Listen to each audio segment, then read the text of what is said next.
Hi, welcome to In a Pickle Knitting Vlogmas Day 6. So today is December 6th and it is Wednesday. am bringing you another holiday book of children's literature today, and I'm returning to an author I've already talked about, and that is Patricia Polacco. She is a favorite author of mine, not the only favorite I have, but one of my very favorite authors for children. And I think her books appeal to children, but the adults who read them to children as well. This book is An Orange for Frankie by Patricia Polacco. And you will see a young boy, he's I think 10 in the story, and he's got an orange, and it's Christmas time, and if you'll notice up here on the mantle is greenery and a number of oranges. So this story is again a little slice of Patricia Polacco's life. She writes so much from her life, but this story she's writing about the family of her grandmother. So Stella is her grandmother, and she's the oldest sister, I believe the oldest sister in the family of 9 or 10 children, and Frankie is the youngest boy, and there are 2 or 3 little girls below him at the time that this story happens. I have a smile on my face, but I have to tell you, this book, I cannot read it without crying. It is a poignant story. It is, but it's not. I can't tell it or read it without crying. And I had to have a little read of it this morning again. And once again, no matter how many times I've read it, it brings me to tears. I did use this in my classroom, and I think you could use it with your children or grandchildren, or in your classrooms with children at Christmas time. And a coworker gave me this idea. She had done this for a few years and gave me the idea, so I'm taking her ideas. Teachers are wont to do. And I would have a bag of satsumas, clementines, tangerines, what have you, mandarins that are easy to peel. And at the end of the story, it's nice then to pass out oranges. And I like to reread a little tiny passage from the very beginning of the story, which is just a little bit before the story actually happens. It says, "Every time I peel an orange and inhale the scent of it and feel the mist that sprays from its skin, I think of a very special Christmas and a flaxen-haired boy who lived many years before I was ever born." So the story of Frankie and his orange is a story that's been passed down in this family. So it's actually Patricia's grandmother who was part of the story happening and who's told it in her family.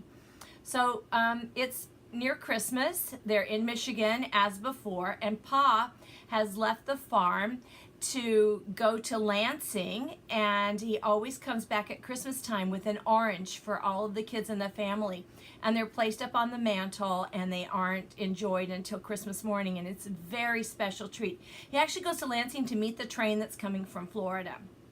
So this is what's happening in the story. There's a snowstorm, and Pa is late getting back. At the very beginning of the story, they do show how the railroad tracks run right behind the family home, and it stops behind their house, and the family feeds hobos, as they're called in the story.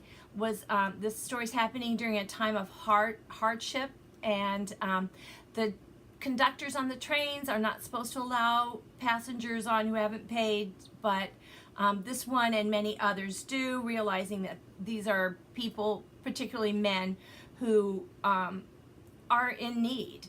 And when they stop at this home, the family goes out and serves breakfast to them. And as she describes the breakfast, you can smell the smells, you can almost taste the taste of what she's describing it with very few words. She really creates a picture in your mind, and her illustrations, of course, help to further that along.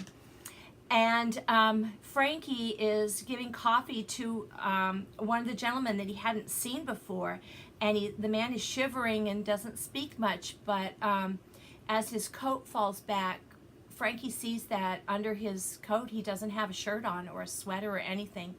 So Frankie goes into his house, runs up to his room, gets a sweater from his drawer, And the only one that will work will be one that was made for him, I believe, the previous year, and it's too big for him. The rest wouldn't fit this man. And this is one that his sister made for him, and he's never worn. But he brings it out to the man, and the man puts it on, and the train leaves. So this was such a kind thing for Frankie to do. Later that day, or probably I think it's the next day or so, Pa makes it home. He's got the oranges, and they're not to touch them. They've been placed on the mantle and ordered not to touch them, but Frankie does. He just wants to smell it. He just wants to hold it for a minute and put it back. But right as he's about to do that, people are coming downstairs, and so he puts it into his pocket. And even though it seems I'm telling you the whole story, you still want to read it because it's so beautifully told. But they're off to church where Frankie is an angel in the pageant, and somehow the orange goes lost. And I'm not going to tell you the rest, although I want to, because it's such a beautiful story the way it's told. But let me share an illustration. I would like to show you when Frankie is giving away this special sweater to one of the gentlemen. So there's our little knitting piece. This was his hand knit sweater. So I think this is a timeless Christmas story, and I think that anyone would enjoy listening to this. In fact, whether you celebrate Christmas or not, I think you would enjoy this story. So it's in orange for Frankie. See you tomorrow. Hope you can make it back. Bye-bye.